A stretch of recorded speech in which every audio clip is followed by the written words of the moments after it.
Leighton paid up to $50 million in kickbacks to win a $1 billion oil pipeline contract in Iraq between 2010 and 2012 and has been under serious investigation without charges being brought. One-time Leighton Offshore chief Peter CoxThe corruption of the former CEO of Leighton Offshore, Peter CoxThe, is detailed in Swiss and United Arab Emirates banking records leaked this month to Fairfax Media. The records show that even after the Leighton Holdings board in Sydney had called in the Federal Police Anti-Bribery Squad in November 2011 to investigate Mr. CoxThe and other executives, Mr. CoxThe was continuing to arrange multi-million-dollar kickbacks to be paid using company funds. The leaked records reveal Mr. CoxThe, who was sacked by Leighton in late 2012, was also taking a cut of funds from the bribe cash being funneled to high-ranking Iraqi officials. Between late 2011 and September 2012, Mr. CoxThe directed a Ferrari-driving Dubai middleman, Ramji Iyer, to pay over $1 million to offshore accounts that Mr. CoxThe controlled.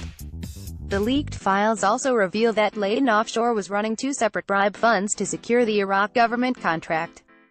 Dubai-based businessman Ramji Iyer, who allegedly paid bribes on behalf of Australian company Leighton Offshore. Photo supplied. The first was managed by notorious oil industry fixer Unoil, which was paid up to $90 million by Leighton, and the second by Mr. Iyer, who plied Iraqi officials with cash and, according to a source, prostitutes on behalf of Leighton. The leaked documents reveal that Mr. Iyer was on Leighton Offshore's payroll between August 2010 and August 2012, during which he received up to $43 million in funds, ostensibly for completing offshore construction work. Two other former senior Leighton executives are also named in the leaked documents. Floating, however, even though they have been investigating Leighton Offshore for almost 7 years, gathering voluminous evidence of criminality, the federal police has not launched a single prosecution. The Turnbull government in December introduced legislation aimed at toughening Australia's anti-bribery regime by holding companies liable for failing to prevent kickbacks. It also promised a deferred prosecution agreement scheme, in which companies such as Leighton could avoid court if they conceded wrongdoing and improved governance. Seizing on the fallout from the Banking Royal Commission, Labour will now announce plans to go much further than the government. It seems there is one justice system for ordinary Australians, and another for big business, said Labour's Justice spokeswoman, Claire O'Neill. Australia's anti-corporate bribery regime is ineffective, unworkable and contradictory.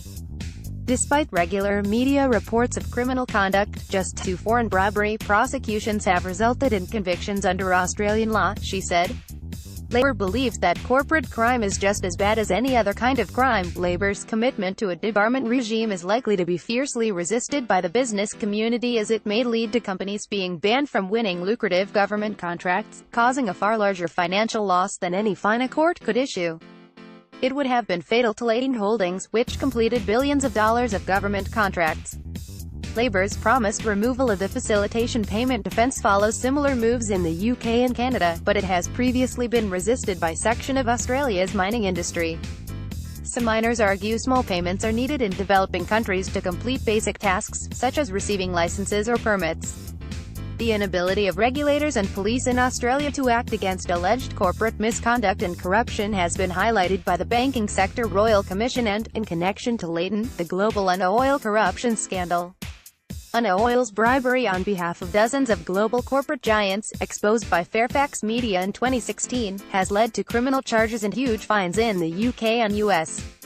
In Australia, despite intensive investigations, the federal police has failed to lay any charges. No more? Tip us off securely on Giorno Tips Anti-Corruption Bill. Shorten CIMIC Group. Nick McKenzie. Nick McKenzie is a leading investigative journalist.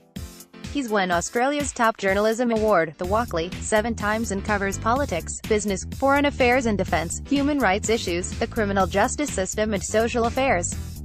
NMC Kenzie at fairfaxmedia.com.au or 614018774002. Richard Baker. Richard Baker is one of Australia's most experienced and decorated investigative journalists, with 12 years in the Age newspaper's investigative unit. He has many times been the recipient of Australia's major journalism awards, including multiple Walkleys, the Melbourne Press Club's Gold Quill and more than a dozen other quills, a Kennedy Award and the George Munster Prize for Independent Journalism. Together with colleague Nick McKenzie, Richard has broken major international and national corruption scandals. He also writes regularly on politics, business, crime, sports affairs, defense and intelligence and social affairs.